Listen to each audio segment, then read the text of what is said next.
اعوذ باللہ من الشیطان الرجیم بسم اللہ الرحمن الرحیم سلام قول من رب الرحیم اللہم صلی علی سیدنا مولانا محمد وعلی آل محمد اللہم صلی علی سیدنا مولانا محمد ملائے السماوات ملائے الارض و ملائے العرش العظیم۔ لاکھوں کروڑوں درود و سلام محمد و آل محمد صلی اللہ علیہ وسلم پر، جن کی وجہ سے پوری کائنات کو تخلیق کیا گیا۔ السلام علیکم ناظرین، میں ہوں آپ کا ہوسٹ صاحبزادہ محمد زاہد رشید فقیر حسینی۔ آپ ہمارا آفیشیل یوٹیوب چینل سرکار جی ملتان شریف آستانہ عالیہ رشیدیہ دیکھ رہے ہیں۔ امید ہے خداوند متعال سے آپ سب لوگ خیریت سے ہوں گے۔ آج آپ کی خدمت میں حاضر ہیں ایک بڑی ہی پیاری ویڈیو کے ساتھ، اور آج کا جو ہمارا موضوع ہے وہ ہے دشمن کی ہلاکت اور بربادی، اور ایسے دشمن کے لیے جو آپ کی جان کے در پہ ہو، جہاں آپ کو عزت، جان، مال، اولاد کچھ محفوظ نہ ہو۔ یہ اس وقت کا عمل ہے، اس سے پہلے آپ کو اجتناب کی درخواست ہے کہ ایسے لوگ یہ عمل کریں جو بے سہارا ہوں، جن کا اللہ کے سوا اور کوئی سہارا نہ ہو، جو بے آسرا ہوں، اللہ کے سوا ان کا کوئی آسرا نہ ہو، یا آپ کا ایسا دشمن جو گستاخ رسول ہو، یا ایسا دشمن جو دین اسلام کے متعلق بکواس کرتا ہو اور باز نہ آتا ہو۔ یہ عموماً جو میں آج بتا رہا ہوں، جو عمل بتا رہا ہوں، یہ ان لوگوں کے لیے۔ اب اندازہ لگائیں کہ ایسا سخت عمل جو میں آپ کو دین اسلام کے صرف دشمنوں کے متعلق بتا رہا ہوں، لیکن نبی کریم صلی اللہ تعالیٰ علیہ وآلہ وسلم کے ایک حدیث مبارکہ آپ صلی اللہ علیہ وسلم نے فرمایا کہ مسلمان کے اوپر دوسرے مسلمان کی عزت، اس کی حرمت حرام کر دی گئی ہے۔ صحابہ تمام موجود تھے۔ آپ نے فرمایا کہ اگر خدا کے گھر کو گرا دیا جائے معاذ اللہ تو یہ دوبارہ تعمیر ہو سکتا ہے، لیکن اگر عزت چلی جائے کسی کی تو وہ دوبارہ نہیں آ سکتی۔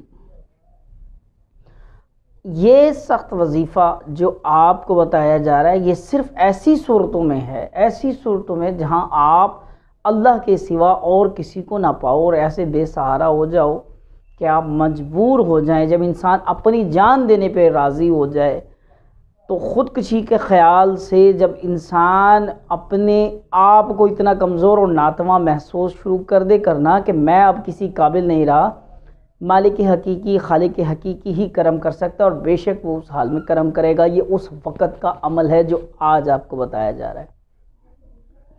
ایسا دشمن جو آپ کی عزت کا دشمن ہو۔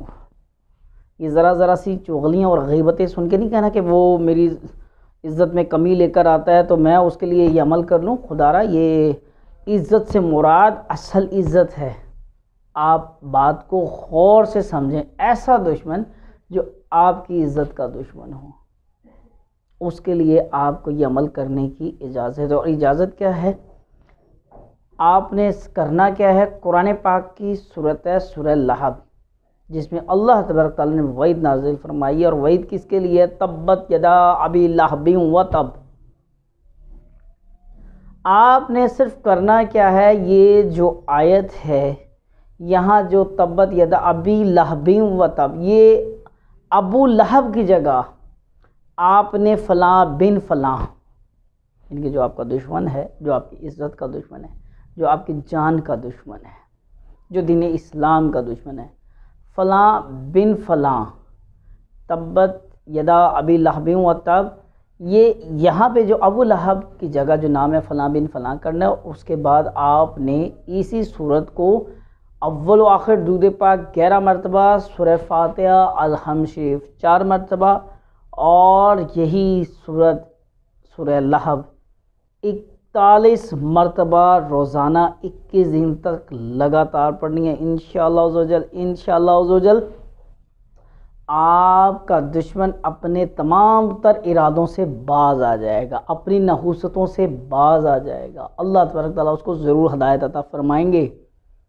ہدایت اور گمراہی دونوں رب کی طرف سے ہیں، اور اگر وہ ہدایت یافتہ نہ ہوا، ہدایت پانے والوں میں نہ ہوا، تو اس کے لیے جو انجام ہے وہ بھی رب کی طرف سے ہوگا۔ اس کے انجام کا فیصلہ رب ذوالجلال فرمائیں گے۔ آپ صرف یہ ایک بار سورت پڑھ لیں، انشاءاللہ عزوجل، انشاءاللہ عزوجل آپ کو اس کی نحوست سے نجات مل جائے گی۔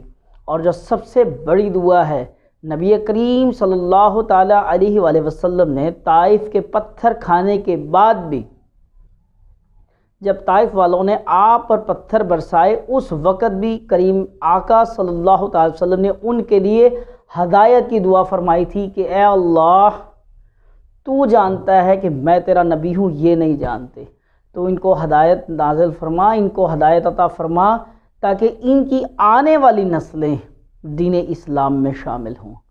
تو میری آپ لوگوں سے بھی گزارش ہے، جب ہدایت کے لیے اپنے لیے دعا مانگیں تو صرف اپنے دوست احباب رشتہ دار نہیں، اپنے دشمنوں کو بھی یاد رکھو کہ دشمن جیسا بھی ہو، آپ کا دشمن آپ کی جان مال آپ کی عزت کا دشمن ہو سکتا ہے، اگر وہ میرے نبی کا امتی ہوا تو آپ کا مسلمان بھائی ہے، آپ کا آپس میں اختلاف ہو سکتا ہے، دعا کیا کریں کہ اللہ تبارک تعالیٰ اس کو ہدایت عطا فرمائے۔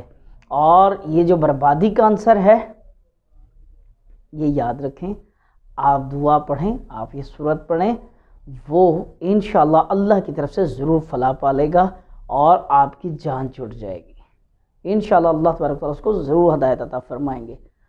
اچھی اور نیک بات پھیلانا صدقہ جاریہ ہے، اس ویڈیو کو ضرور شیئر کیجیے گا، ہو سکتا ہے آپ کے ایک شیئر کی وجہ سے کسی کا بھلا ہو جائے۔ نیکسٹ ویڈیو کے ساتھ آپ کی خدمت پھر حاضر ہوں گے، جب تک کے لیے اجازت دیجیے، اپنی دعاؤں میں یاد رکھیے گا۔ اللہ حافظ، فی امان اللہ۔